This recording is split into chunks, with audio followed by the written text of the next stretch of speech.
Western world is built on the wisdom and traditions of the ancient Greeks. Yet much of what we know about them is based on legend and anecdotes. The Greeks are famous not only for their warriors, athletes and gods of mythology, but for their pantheon of philosophers. And while they didn't seek solutions for practical applications, they did tackle the big picture with a scientific approach. In asking such key questions as where do we come from and where does everything go, how do things work and why, the ancient Greeks were the first in history to look at the world around them with questioning eyes. Their search for a deeper understanding of the laws of nature proposed a world separate from that of the gods. This triggered a whole new era of rational thought, leading to the birth of science and technology. This is the legacy of what the ancient Greeks knew.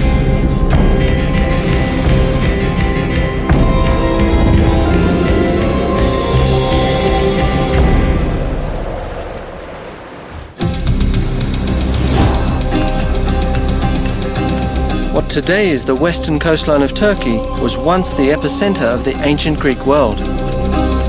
This region, called Anatolia, was the cradle of Western thought and the birthplace of science and technology. The fact that it happened here was no coincidence. Several factors contributed to this first scientific view of the world. The ancestors of many of these locals here were Ionians, a Greek tribe that originated in the Peloponnesian Peninsula. The Ionians were expelled from their homes by a marauding seafaring people. With nowhere else to go, the Ionian immigrants landed here, some 300 miles to the east, on the opposite side of the Aegean, which now belongs to modern Turkey. Not surprisingly, forced migration had taken a toll, one that would soon become their asset.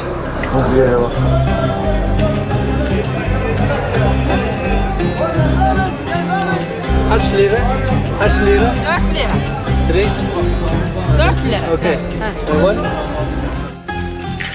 Adrift in a strange land, the Ionians had to abandon their beliefs and their ancestors. Over time, this generated a rather pragmatic, rational approach to life, because they could never be sure they wouldn't be driven out again. Having lost everything after fleeing their homeland, the Ionians focused on the future and welcomed new ideas, especially when they were good for business.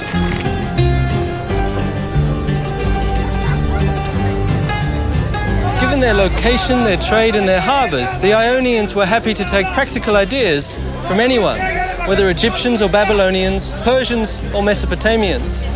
When their neighbours, the Lydians, invented coinage, the Ionians were the first to use it. And when the Phoenicians invented their alphabet, history took a new turn. Now they could record their own spoken language. So far, knowledge had been transferred orally from one generation to the next and from master to apprentice. But with the newly invented Phoenician alphabet, which the Ionians quickly adopted, they had acquired a tool for consistent record keeping and data collection. Information became more widely available, and another factor contributed to the birth of this new era.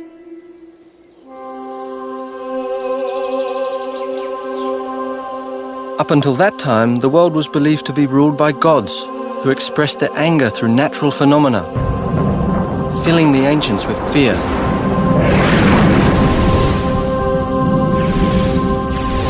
But soon the Ionians shed their fears and dared the gods. These are the remains of a city that became the springboard for some of mankind's most amazing discoveries. In the 6th century BC, this was the center of the universe. This is Milet, ancient Miletus, the birthplace of science and technology.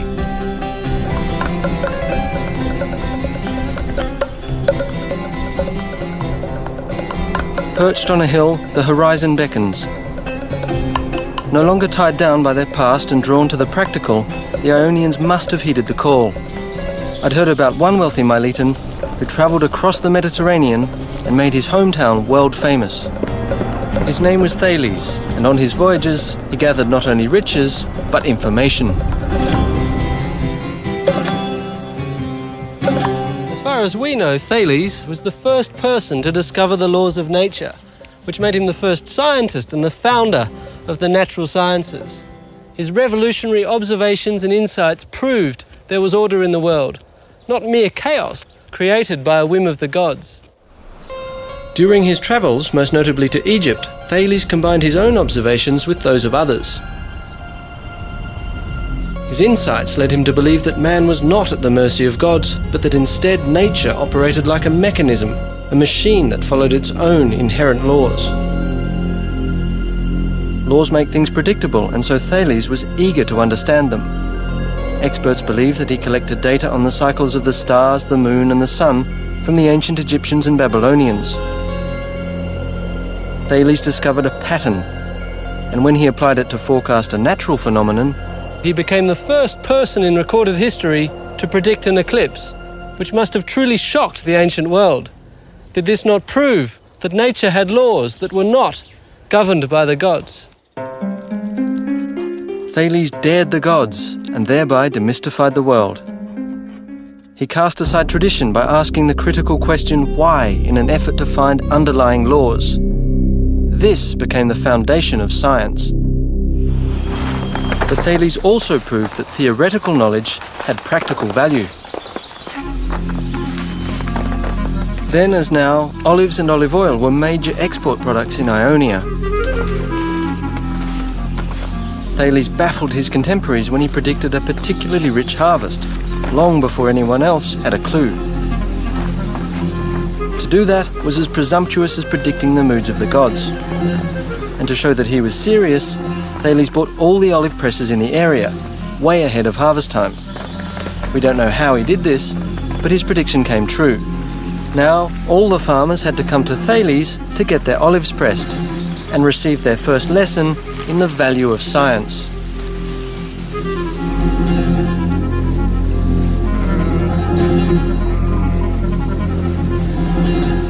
The traditional lines and angles of the rich farmlands around Miletus surrounded Thales.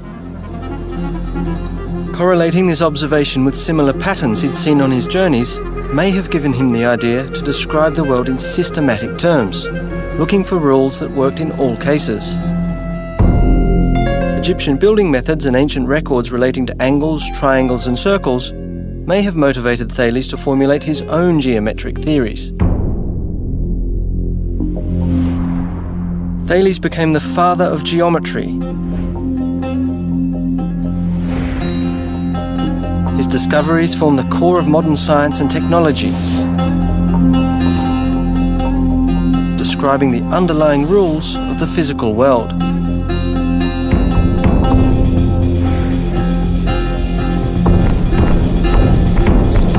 My next stop was Priene, a city just a few miles outside Miletus, where the Greeks took geometry literally to a whole new level. This is the most stunning piece of engineering. I can't believe anyone would want to build a town into a hillside. We wouldn't do it today, but for the Ionians, who had no cranes or machinery to cut away the rock, it seems the perfect example of how they used geometry to impose order on their world.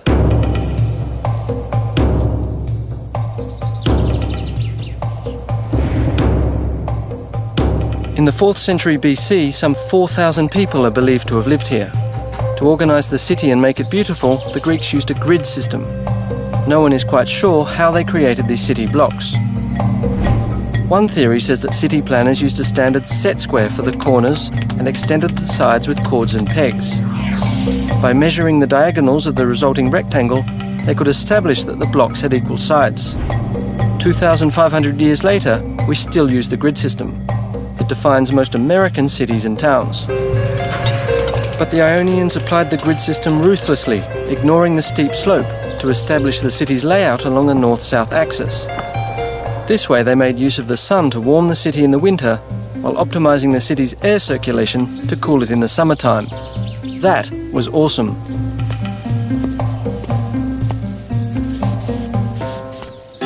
Wandering through these ancient ruins, these broken columns, I marveled at their perfection. In their search for the underlying rules of nature, the ancient Greeks discovered cosmos. Cosmos is a Greek word and a synonym for both order and beauty. What is awesome to us was cosmos to the Greeks. Much of this ancient world has been destroyed. What remains is a testament to the fundamental truths that were first formulated by Thales.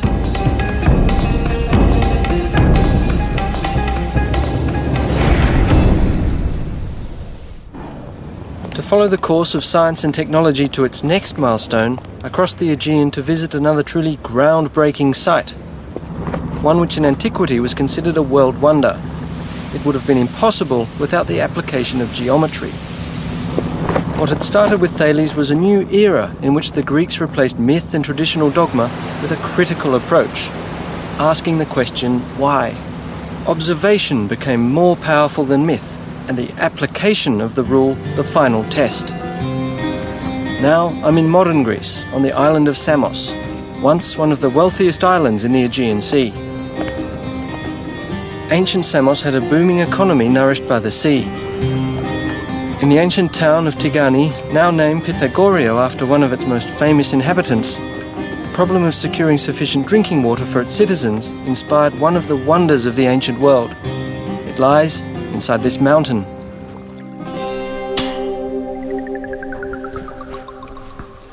Believe it or not, they used geometry to build this tunnel. I'm in the Eupolinus tunnel, named after the ingenious engineer who designed it. Around 522 BC, the ancients dug their way right through Mount Castro. Water was brought from the Agiades spring to the northern mouth of the tunnel. About 5.5 feet in diameter, it follows a 3,300-foot-long course through solid limestone. But what's special is that it was dug from two sides. Nothing special, you may think, but it's fantastically unlikely that the two shafts would meet in the middle. A little further down there is the point where the two halves of the tunnel meet. Unfortunately, no record survives as to how Eupolinus did it. Today, most scientists agree with the theories of the famous Hero of Alexandria, who lived in the 2nd century AD. Here's how Hero said Eupolinus did it. Ancient engineers measured the distance around Mount Castro using right angles. All eastward distances minus the westward ones equaled one side of a right triangle. The sum of all north-south distances equaled the length of the second side, and the line connecting the two sides equals the proposed course of the tunnel. By sighting along smaller right triangles aligned at each entrance, Hero believed they used markers to maintain the tunnel's course. Unfortunately, the midsection of the tunnel where the two shafts meet was closed for fear of a cave-in, but I was told the precision of their measurements was astounding. It deviates by only about 3 feet vertically and 20 feet horizontally.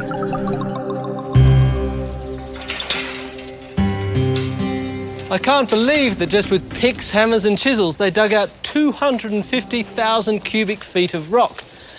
It's estimated it took them 10 years and 4,000 slaves to get it done. And where the water had to go was down there. From the southern mouth of the tunnel, the water then ran through an underground conduit into the ancient city of Pythagorio, the city that became known not only for its refreshing mountain water, but for its most famous son, Pythagoras. With engineering and technology in the forefront, it was here that science made a giant leap.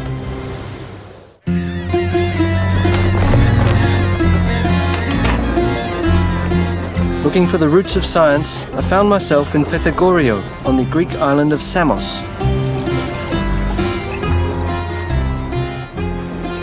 The city's namesake, Pythagoras, is familiar to everyone who's ever opened a math book, because he was a famous mathematician.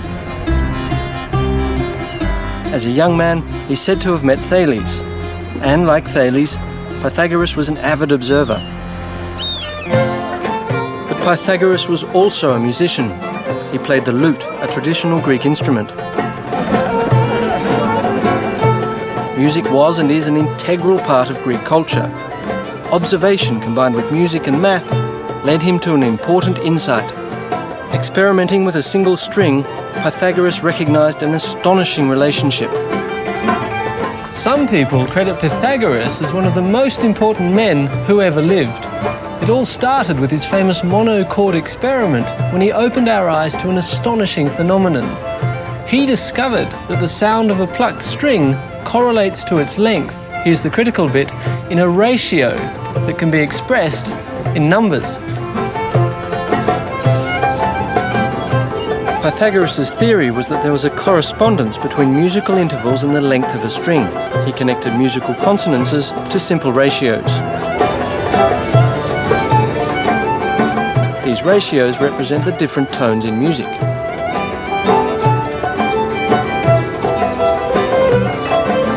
Plucking a string produces a tone. By halving the length of a string, that is, by pressing the string onto the metal fret, the frequency of the sound is doubled, and the note produced is an octave higher. The ratio of the octave is thus 1 to 2. Pythagoras believed the mathematical order to music was an example of the principle of number which underlies the universe. To Pythagoras, number was a physical quantity discovered by experiment.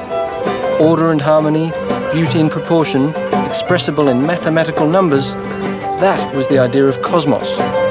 Pythagoras believed in it, and many with him, even Einstein.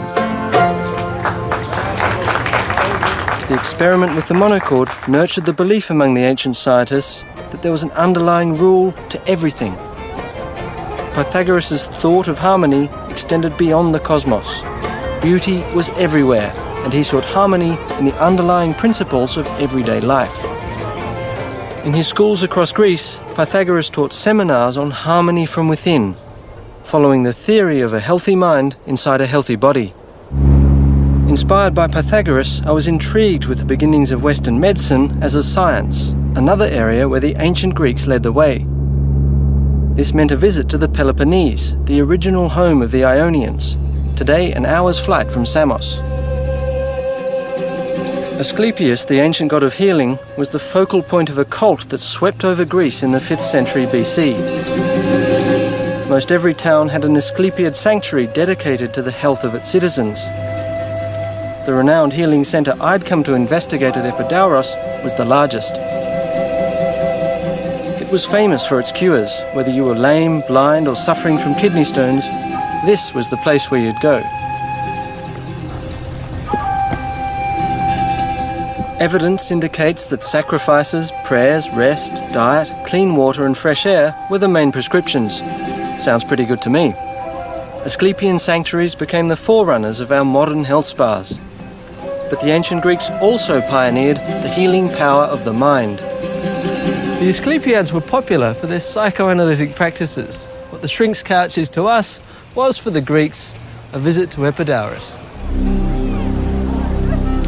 This theatre at Epidauros was a famous place to relieve anxiety. Its size speaks to how popular the Asclepiad cult of alternative medicine was.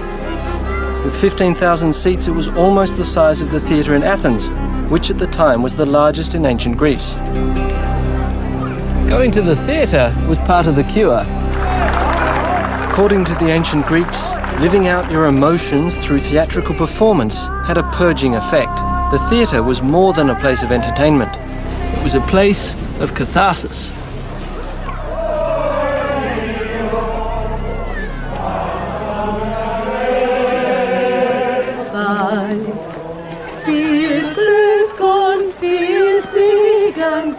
Today, however, coming to Epidauros means sharing one of the acoustic wonders of the ancient world.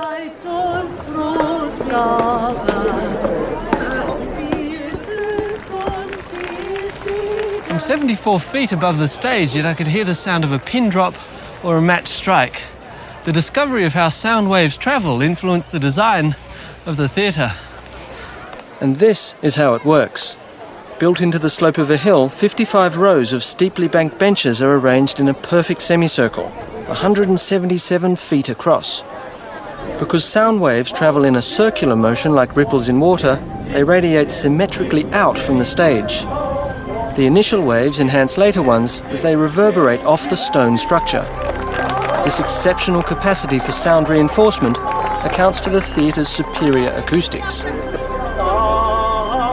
Whether exploring the human psyche or building a theatre, the ancient Greeks sought to turn the abstractions of nature into rules that could guide their lives. Diet was a major concern, at least among the upper classes. This was Hippocrates' health formula. Fat people, or those looking to reduce, should do hard work on an empty stomach and then eat rich food while still out of breath from the exertion. One should eat only one meal a day, shouldn't bathe, and sleep on a hard couch. And the most startling recommendation was to walk in the nude as much as possible. All those who wish to gain weight should do the opposite. It's what the ancients knew. What can I tell you? Athens echoes with the achievements of its ancient founders like no other city in Greece. Here, the ancient Athenians built their most sacred temples, lending form to their gods, creating homes for them in stone with an astonishing sense for beauty. While we might appreciate their outward beauty, the ancient Greeks understood that beauty had an underlying formula. They knew the secret to beauty was proportion, which later generations called the golden section. Simply put, a straight line is divided into two unequal segments so that the ratio of the whole line is to the larger segment as this segment is to the smaller. This subdivision is called the golden section. The same ratio can be used to create a rectangle as well as a natural spiral when a portion of a circle is inscribed in each section of the golden rectangle. For many, the golden spiral reflects a pattern in nature. The Greeks' insights into ratios led to one of the greatest architectural achievements in the ancient world. The Parthenon was legendary even in antiquity.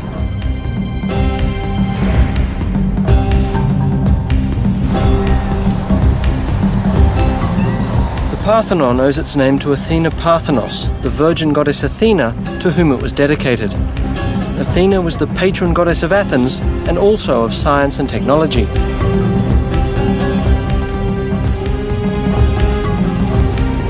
The ancient builders used neither mortar nor cement. These gigantic columns support massive lintels held in place by innovative metal clamps. Arguably, the golden ratio makes its aesthetics so compelling that the Parthenon is a template even for modern architectural design. Although the temple is considered an icon of perfection, I'd heard that the architects and builders had tweaked their design to ensure the impression of perfection just to play it safe. From observation, the ancients knew that a column of the same width, top to bottom, appeared narrower towards the top. To make their columns appear perfectly straight, they tapered them. Using tricks like these, they made sure the temple appeared absolutely perfect. Only an expert could detect the illusion. Professor Tassos Tonoulis, chief restoration architect, agreed to let me in on some of their design secrets, such as stairs that were intentionally made thicker in the middle. They were afraid that if they had a straight line for the stilobate, it would seem sunk in the middle with all the weight at the top. That's an optical illusion you're talking about. Optical illusion, yes. Also, it seemed that they thought of each architectural part of the building to respond like a living creature. So, with all the weight of the superstructure, the column has this bulging in order to express the pressure from above. I see. In other cases, let's say, although all the superstructure, the entablature as we call it, is leaning inwards, following the same diminution to the top, which gives more stability to the volume of the building. Each face of the bands, which are the ornaments of the architectural members, are leaning outwards so that the design which was painted on it could be seen better from below. Ah. Is each column the same as its neighbor? No, according to the design of the temples or these Doric buildings, the corner columns are wider, thicker than the inner ones, so that they look stronger because they are at the corners. So what you're saying is really it's not just one optical illusion, it's a whole series of optical illusions. Yes, corrections or optical illusions are everywhere, from the very bottom to the very top of the building. All the temple is curved. I mean, there is no straight line on this temple.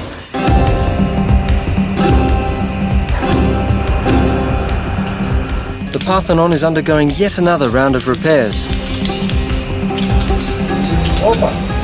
Thanks to the miracle of science and technology, we can still enjoy its glory. Ironically, at around the same time this temple was built, the ancient Greeks also laid the foundation for these modern machines that now restore it.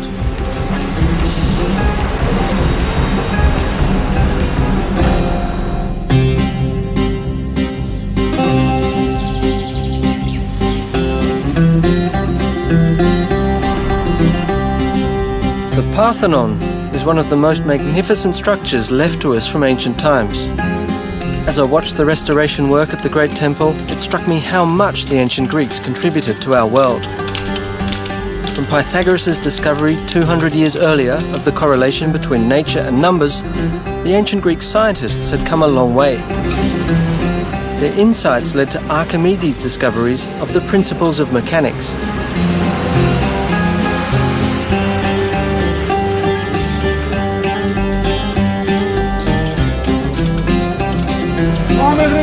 Building on proportions and ratio, Archimedes formulated a rule describing how one of the oldest techniques of applying force, using a fulcrum and a lever, actually works. Archimedes calculated that to move a 1,000-pound boulder, it would take only 55 pounds to do the job. Using a lever 40 units long, with the fulcrum in the middle, the boulder won't budge. But moving it 2 units from the rock and putting 50 pounds on the other end balances the lever. Because the ratio of the lever's length from the fulcrum, 40 over 2 times 50 pounds, equals 1,000 pounds. Add 5 pounds, and Archimedes could put his boulder just where he wanted it. What Archimedes' law says is, in essence, the longer the lever, the easier the job.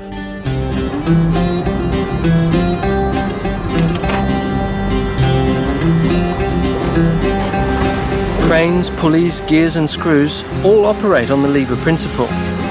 What Archimedes described was the law of mechanics. In fact, facilities like Piraeus Harbour and others around the world that depend on machines owe an immeasurable debt to his insight. Archimedes was considered the Einstein and the Edison of the ancient world. He became legendary because he inspired the design of ever more complex machines. How exactly the ancient Greeks came to understand the principles of mechanics and physics is a mystery which modern researchers are trying to unravel to this day.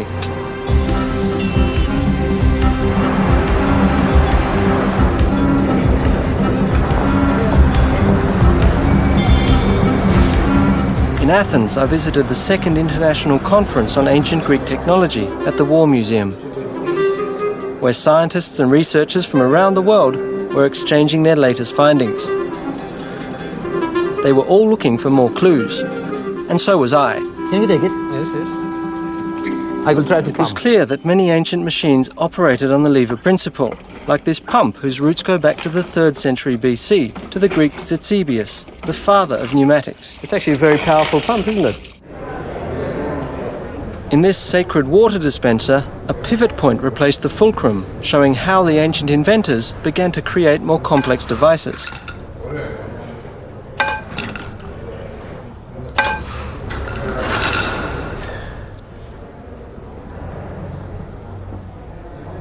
Meanwhile, Archimedes applied his mechanical principles to a practical purpose. This device is an Archimedes screw. It's a simple but ingenious machine. All it is an inclined plane, here in the form of a plastic tube.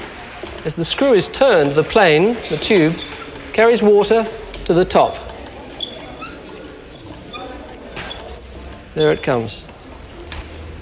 The Egyptians used the Archimedes screw to lift water from the Nile to irrigate their fields. Today, many people think that Archimedes was the first who took the step from simple to more complex machines. Evidence that the Greeks had already developed complex machines began to surface only a century ago. In 1901, a shipwreck was found off the coast of Antikythera, one of the Ionian islands south of the Peloponnese. It revealed for the first time how vast the ancient scope of insights and knowledge must have been.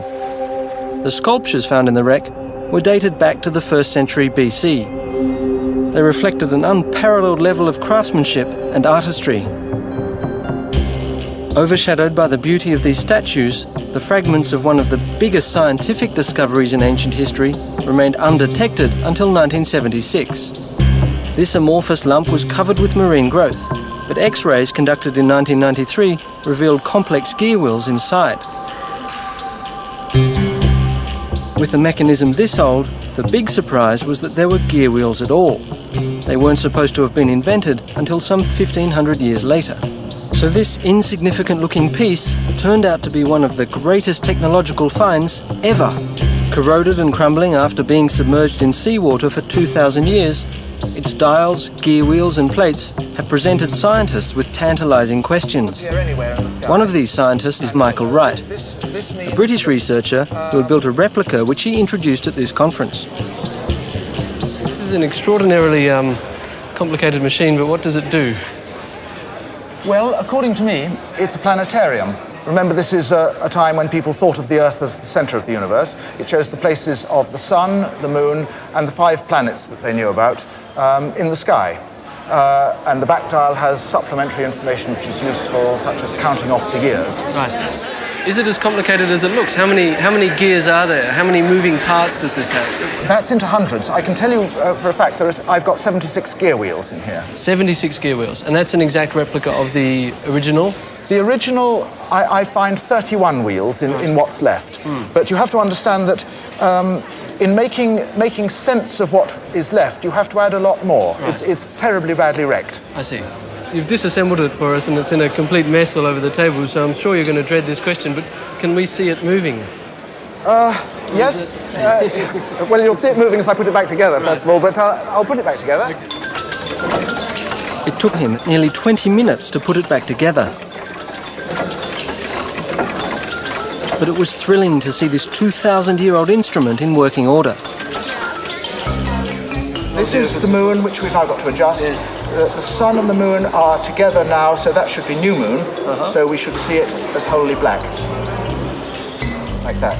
May I... Please, have a go. Be my guest. I love that lunar mechanism there. It's beautiful. Well, here's the moon going round fast, and its phase showing here. Here's the sun pointer. Below the sun pointer is the day pointer working on the calendar.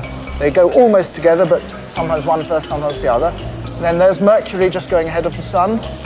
That's the Mercury pointer. Here comes Venus under the sun pointer.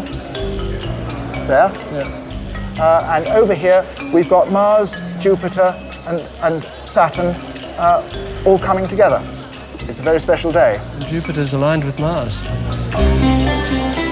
The inventor of the Antikythera mechanism is unknown, but others before him had already attempted to build a model of the heavens as a machine. In fact, records indicate it was again Archimedes who built the first planetarium. Unfortunately, all that remains is this 18th century etching called Rowley's Orrery, suggesting what his invention might have looked like. Compared with the knowledge and devices available at the time, Archimedes' idea was light years ahead. Finding practical solutions was one thing, but asking daring questions was quite another. Who was going to provide the answer if the gods no longer could? It was one thing to say that Apollo pulled the sun across the horizon, and quite another to ask why ships float. In their quest to understand the environment, the ancient Greek scientists were intrigued with the question of why some objects float and others sink. If you put a rock in water, it sinks. It will also, in a confined space like this one, tip water out over the edge. What is happening is that the rock is pushing aside its own volume of water. This is called water displacement. Now, if you put a piece of wood in the water, it floats. It also displaces water, but it won't sink. What is happening here? The block and a ship float for the same reason. Although modern ships are made of heavy materials like steel or concrete, they float as long as the ship, or a wooden block, weigh less than the water they displace. The air inside the ship's hull helps lower the overall weight of the ship compared to the volume of water it displaces. This effect is called buoyancy.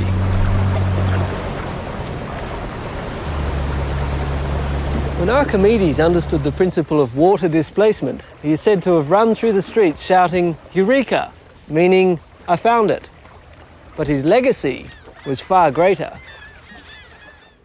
While Archimedes gave us the fundamental principles from which modern technology is derived, another Greek invention was recently resurrected and tested after being lost for 1,000 years at sea.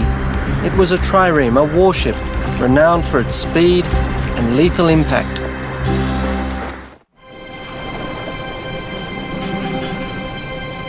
The sea has always been an integral part of Greek history and culture, because in Greece, no place is further than 100 miles from the ocean.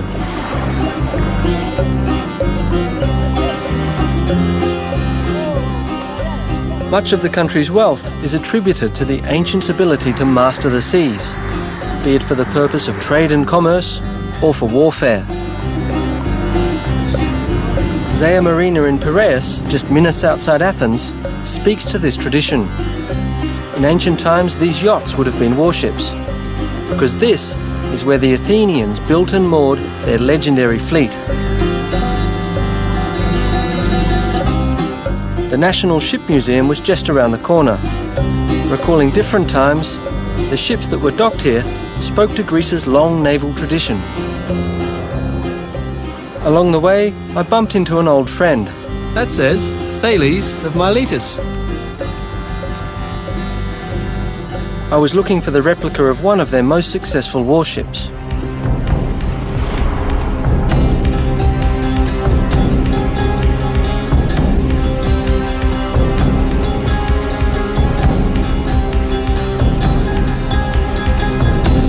Kept at the Ship Museum among some of the famous vessels of modern Greece is the ship behind me, the Olympias.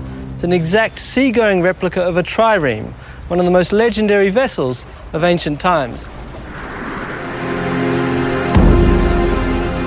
Ships like these became the pride of the ancient Greek navy and the terror of the Mediterranean Sea.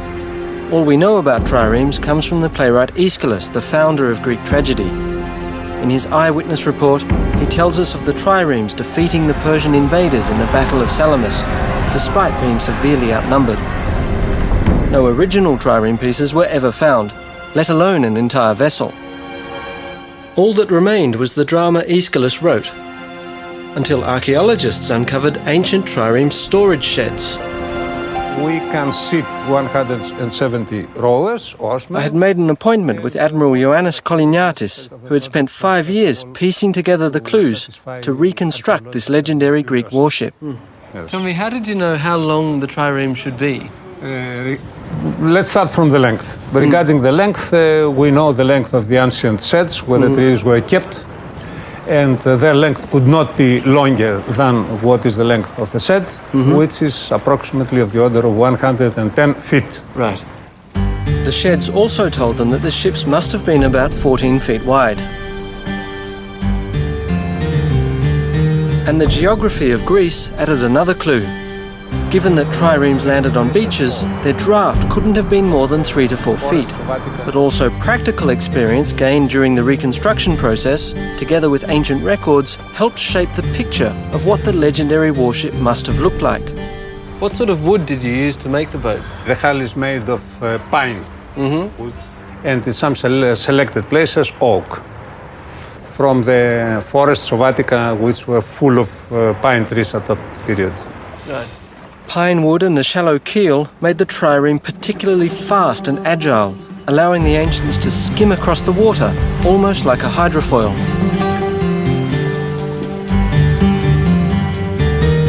Another crucial source to the secret of the trireme was a list of Athenian naval supplies found in the 19th century. It included 170 oars, classified as 62 for the top deck and 54 each for the middle and lower decks, and every oar needed someone to pull it. It sounds like a lot of people in a small place. Can I have a go rowing to see? Yes, yeah? why not? Let's go. Okay. You see how difficult it is to get to position, Sure, it's and very... you can imagine how difficult it was having 170. Sure, it's very people. cramped, isn't it? Yes, very congested. Now you're going to take one of the top decks. Yes, the difficult one. The difficult one. As I'm a beginner, huh? I'm going to take a middle one. It's actually not so bad once you're in, is it? So you see, I have to have much more inclination to reach the water, Uh-huh. and you are more level.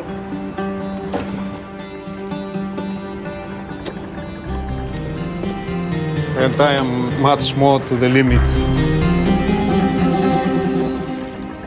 The way it presumably worked was like this.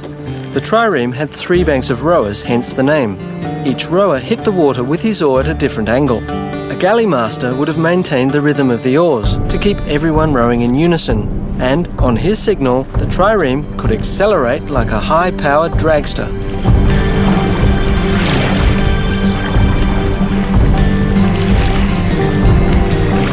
Using all these clues, the Olympias was built. And in 1988, trials were conducted to see if the replica measured up to ancient accounts. A crew of athletes and professional rowers was trained and took to the waters of the Aegean. In the trials, how long did it take you to go from a standing start to maximum speed? From a standing start, during the trials we did with the replica, it took 37 seconds. And what was the maximum speed that you could get when you had a fully trained crew, all oars, going full steam ahead? From historically the data, we knew that the maximum speed should be of the order of 8.5 knots, and this has been proved also during real trials we carried out with the replica. And our crew was capable of keeping this speed for approximately half a minute. Then they have no more power to keep this. Really, and they were exhausted. As the test showed, the endurance of the Greek navy remains legendary.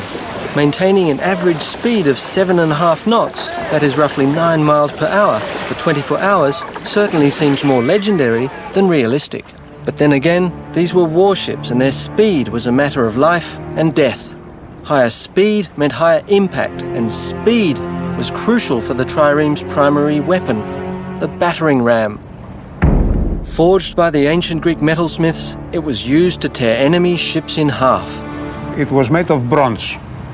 Having this as a major weapon, through the ram was exerting a force on the enemy vessel of the order of 65 tons. So all that power, that 65 tons, was concentrated in this point.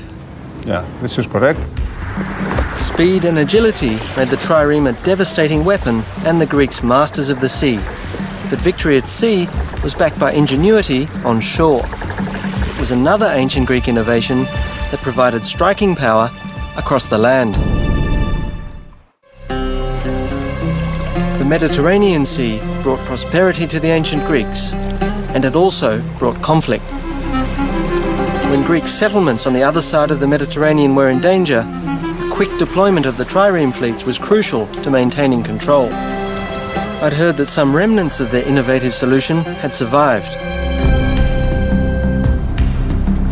To get to this site, I passed through the 4-mile-long Corinth Canal built in the 19th century. It cuts across a strip of land that divides the Greek mainland and the Peloponnesian Peninsula. The ancients called this land bridge Corinth of the Twin Seas. The idea for a canal at this strategic point goes back more than 2,000 years to the ancient Greeks. Periander, one of the 7 sages of antiquity, was the first to propose it. But in the end, he backed off because he feared it would displease the gods. Next came the Roman Emperor Nero, who actually had a go at it, but he died and the construction was discontinued. Remarkably, the present-day canal follows his plan.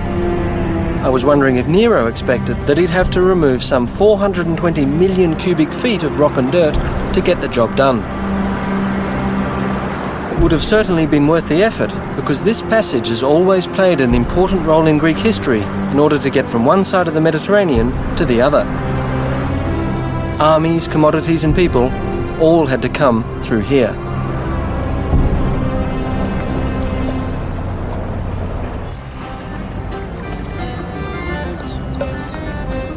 But it was way back in the 6th century BC when the tyrant of Corinth, Periander, built the Diolkos instead of a canal. Little remains, but ancient records describe it as a pair of tracks embedded in a paved road that ran parallel to the modern canal.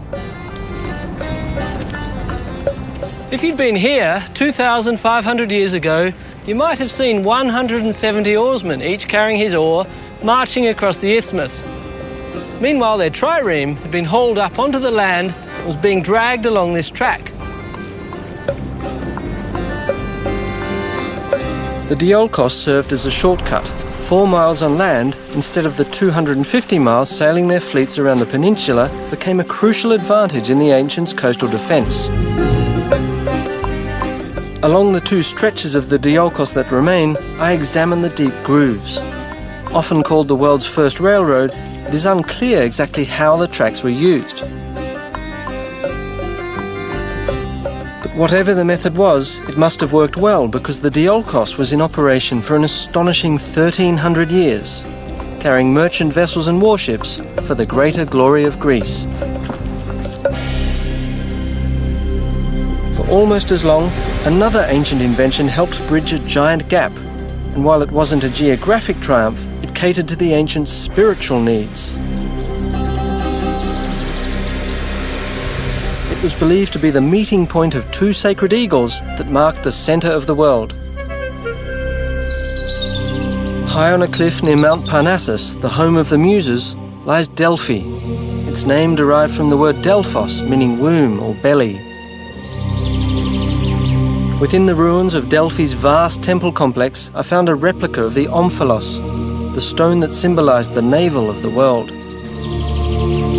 But something far more ominous had drawn me here, like thousands of visitors for the past millennia.